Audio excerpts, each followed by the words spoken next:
Anjing baik. Bismillahirrahmanirrahim. Ada apa sih ini? Uh. Assalamualaikum warahmatullahi Bismillahirrahmanirrahim. Assalamualaikum warahmatullahi wabarakatuh. Perkenalkan, nama saya Lawi Muhammad Najmuddin dengan NIM 22030100501 dari kelas F22 Fakultas Teknik Informatika. Di sini saya akan mempresentasikan tugas UTS mata kuliah animasi komputer. Langsung saja, yang pertama ada kesehatan dan keselamatan kerja di industri animasi. Dunia animasi komputer seringkali berarti duduk berjam-jam di depan layar. Oleh karena itu, menerapkan prinsip kesehatan dan keselamatan kerja K3 sangat krusial untuk menjaga kesejahteraan animator dan mencegah cedera jangka panjang. Yang pertama ada ergonomi posisi kerja. Terdapat 3 poin. Yang pertama ada posisi monitor optimal, yaitu pastikan monitor sejajar atau sedikit di bawah mata. Hal ini mengurangi ketegangan pada leher dan pundak. Yang kedua ada kursi ergonomis, yaitu gunakan kursi yang dapat diatur ketinggian sandarannya. Sandaran harus menopang punggung bawah dengan baik untuk menjaga kelengkungan alami tulang belakang. Yang ketiga ada tangan dan pergelangan tangan. Jaga pergelangan tangan lurus dan sejajar dengan keyboard dan mouse. Ini adalah kunci untuk mencegah sindrom terowongan karpal. Yang kedua ada menjaga kesehatan mata dan istirahat teratur. Aturannya adalah 20-20-20. Setiap 20 menit istirahatkan mata dengan melihat objek berjarak 20 kaki sekitar 6 meter selama 20 detik. Ini membantu mengistirahatkan otot mata dan mengurangi kelelahan. Yang kedua ada istirahat dan peregangan.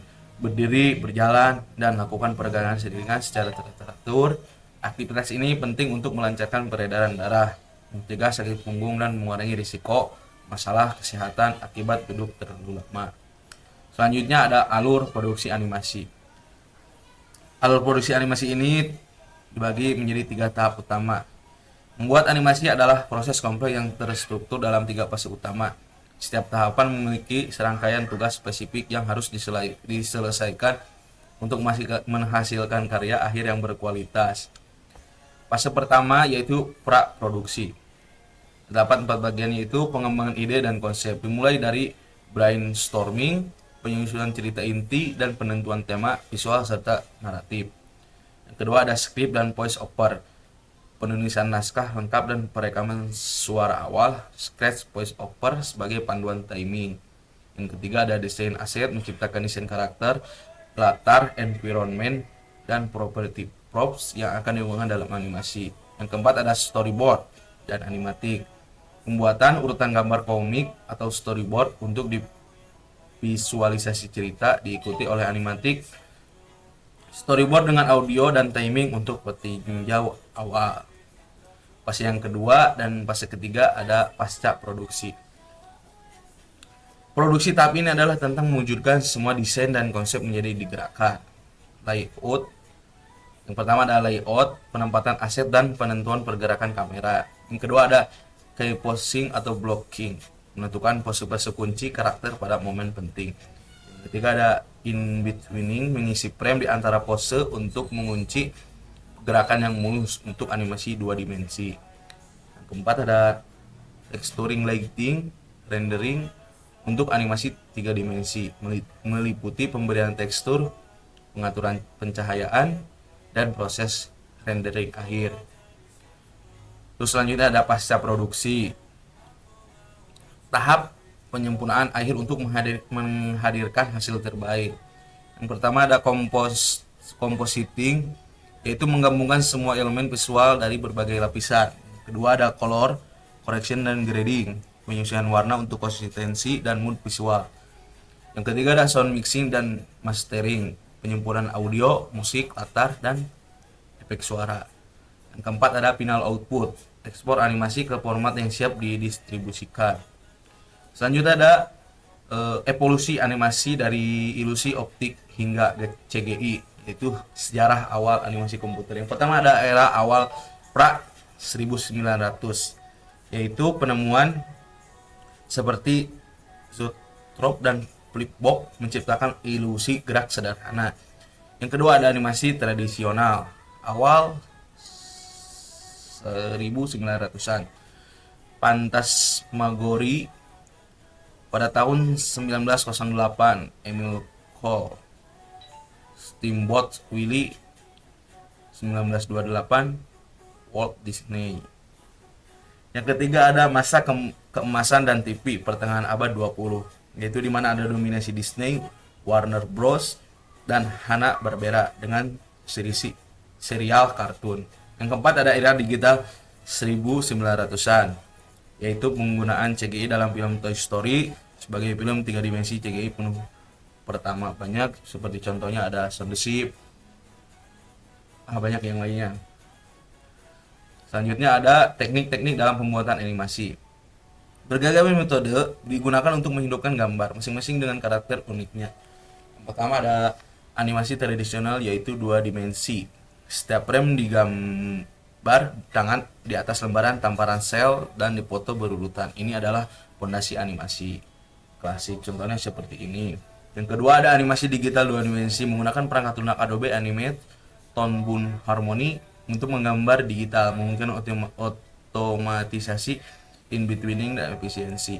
Yang ketiga ada stop motion, objek fisik digerakkan sedikit demi sedikit, dipoto per frame, contohnya play motion, puppet animation, menciptakan tekstur dan nuansa yang unik.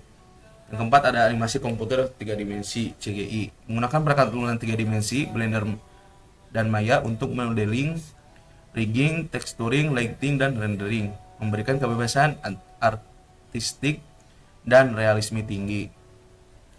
Terus selanjutnya ada produk life cycle PLC dalam industri animasi. Siklus hidup produk seperti film atau serial animasi memandu strategi dari awal hingga akhir. Yang pertama ada perkenalan. Pada fase perkenalan ini, produksi hingga rilis, biaya pemasaran tinggi, penjualan awal rendah, fokus pada brand awareness. Yang kedua ada pertumbuhan. Produk ini diterima di pasar, pendapatan meningkat pesat, mulai mempertimbangkan merchandise awal atau sequel.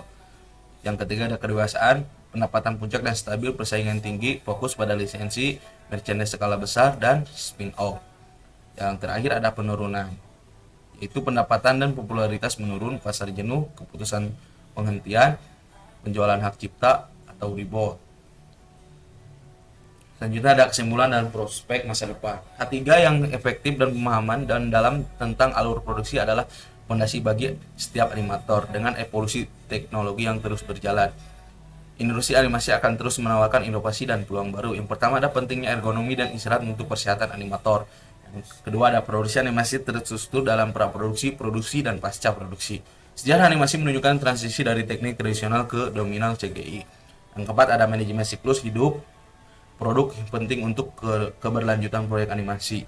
Mari terus beradaptasi dengan teknologi baru dan menjaga kesejahteraan diri untuk menciptakan karya animasi yang menginspirasi. Sekian yang dapat saya sampaikan. Mohon maaf bila ada kesalahan.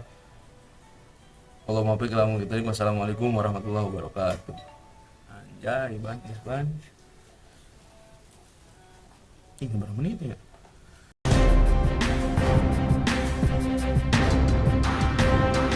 Tidak semua film animasi itu dibuat menggunakan komputer. Film Kubo and the Two String ini bukan dibuat oleh komputer, tapi menggunakan boneka-boneka asli yang digerakkan secara manual dengan teknik yang biasa disebut stop motion.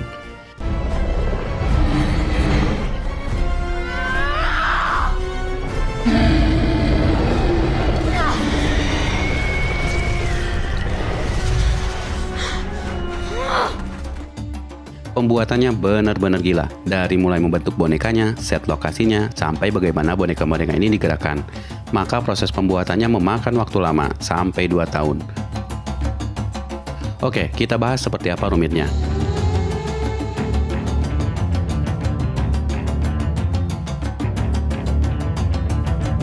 Film ini dibuat dengan teknik stop motion, yaitu dengan memotret boneka frame demi frame. Misalnya, untuk membuat boneka ini berjalan, boneka ini dipasang dalam satu pose, kemudian difoto, kemudian diubah pose tangan dan kakinya, lalu difoto lagi, diubah lagi, difoto lagi, dan seterusnya. Sehingga kalau semua foto disusun dan dijalankan, maka boneka ini akan tampak bergerak. Kelihatannya simpel, tapi faktanya ini sangat-sangat rumit. Karena bayangkan, untuk membuatnya menjadi sebuah video, 1 detik butuh 24 frame atau 24 foto. Artinya, untuk durasi 1 menit saja butuh 1440 kali mengganti pose boneka itu secara akurat, supaya hasilnya tampak natural.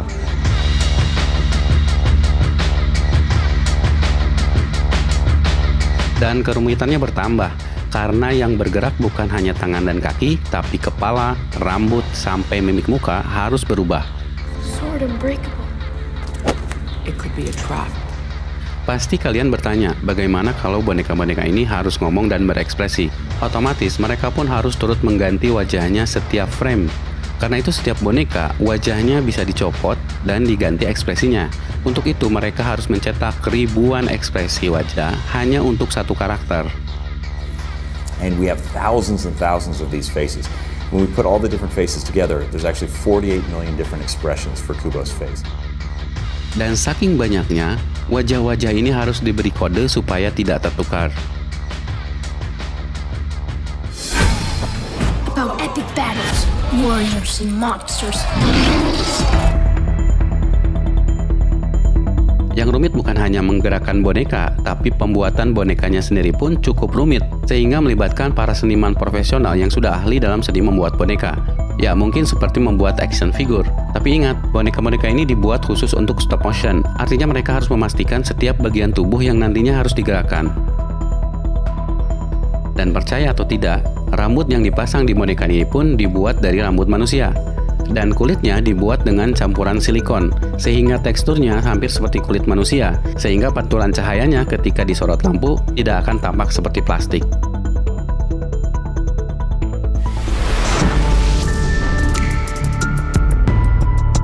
Nah, ini juga menarik. Semua set harus dibuat dalam miniatur, dengan detail yang luar biasa sempurna, sehingga di layar tampak real banget.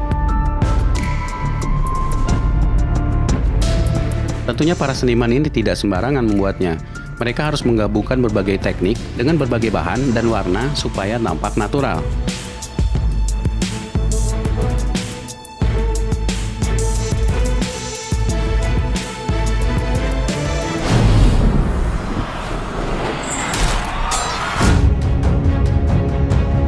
Mungkin saja film ini masih menggunakan komputer untuk membuat beberapa efek, tapi mereka tetap mengusahakan sebisa mungkin tanpa komputer. Contohnya gelombang laut ini, mereka benar-benar merancangnya dari bahan yang ada. Komputer hanya dipakai untuk memudahkan desain bentuknya. Dan monster raksasa ini harus dibuat dengan kerangka robot yang bisa dikontrol gerak mata dan kepalanya. Juga perhatikan perahu ini, dibuat dari jutaan daun-daun kecil yang dibentuk menggunakan laser.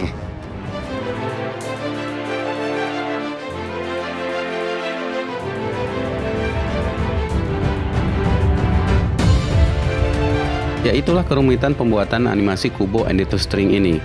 Film ini dibuat oleh Laika Studio dengan kru kurang lebih 400 orang, dan mereka memang ahlinya stop motion. Animatornya sendiri ada 27 orang untuk membuat Kubo ini, dan mereka bekerja secara simultan secara terpisah dengan tugas menyelesaikan scene yang berbeda setiap hari. Prosesnya memakan waktu sampai 2 tahunan lebih, karena setiap minggunya, setiap animator hanya ditarget menyelesaikan animasi untuk 4 detik saja. Saking kompleksnya animasi yang harus mereka buat. Ya, kalau dilihat tingkat kerumitannya, kita akan bertanya, mengapa harus membuat animasi serumit itu kalau toh ada yang lebih mudah, misalnya menggunakan komputer. Seperti yang dibilang sutradaranya, dia menyadari dari awal bahwa film ini akan membutuhkan tingkat kesulitan yang sangat tinggi dibandingkan film-film pada umumnya. Tapi, demi idealisme, demi keindahan cerita dan seni dari film ini, mereka rela mengorbankan waktu, pikiran, dan tenaganya. It turns out it's really hard. It's really, really hard. Oh my God, it's so hard. But that was the movie that we wanted to make. We wanted to tell this incredible, beautiful story, and it required something of this sweep and scale, which is not something that comes naturally when you're working. working in stop motion.